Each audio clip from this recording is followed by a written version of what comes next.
Right, ఇక details లోకి వెళ్తే బెట్టింగ్ యాప్ కేసులో తనపై నమోదైన కేసును కొట్టివేయాలని యాంకర్ శ్యామల తెలంగాణ హైకోర్టులో క్వాష్ పిటిషన్ దాఖలు చేశారు. ఈ పిటిషన్ను కాసేపట్లో న్యాయస్థానం విచారించనుంది. బెట్టింగ్ యాప్లను ప్రమోట్ చేసినందుకు పంజాగుట్ట పోలీస్ స్టేషన్లో శ్యామలపై కేసు నమోదైంది. రైట్, ఇక ఈ విషయం గురించి మరింత సమాచారం మా కరెస్పాండెంట్ కుమార్ అందిస్తారు. కుమార్, చెప్పండి. ఏదైతే బెట్టింగ్ యాప్స్ కి సంబంధించి ఇప్పటికే పంజాగుట్ట పోలీసులు ఇటు యాంకర్ శ్యామలపై కూడా కేసు అయితే నమోదు చేశారు. ఈ కేసుకు సంబంధించి యాంకర్ శ్యామల ప్రస్తుతం హైకోర్టు అయితే ఆశ్రయించింది.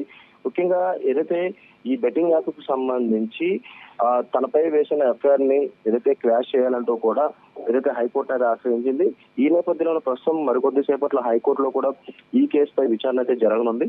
ముఖ్యంగా బెట్టింగ్ యాప్స్ తో తెలంగాణ పోలీసులు కూడా ఉక్కుపాదం మోపుతున్నారు అనే విషయం కూడా మనకు తెలిసిన విషయం. ఈ నేపథ్యంలోనే దీనికి సంబంధించి ఎవరైతే ఈ బెట్టింగ్ యాప్స్ ప్రమోషన్స్ చేస్తున్నారో వాళ్ళపై ఇప్పటికే కేసులు అయినాయి. ఇందులో కొంతమంది ఇప్పటికే విచారణ కూడా హాజరయ్యారు, మరికొంతమంది ఇంకా విచారణకైతే హాజరు కాలేదు. ప్రస్తుతం ఇందులో కొంతమంది ఇప్పటికే ఏదైతే విచారణకు సంబంధించి కొంతమంది ఫోన్లు కూడా స్విచ్ ఆఫ్ చేసుకున్నారు. ఈ ఫోన్ స్విచ్ ఆఫ్ చేసుకోవడంతో కూడా ప్రస్తుతం వాళ్ళు ఎక్కడున్నారో అనే దానిపై ఆరా తీస్తున్నారు.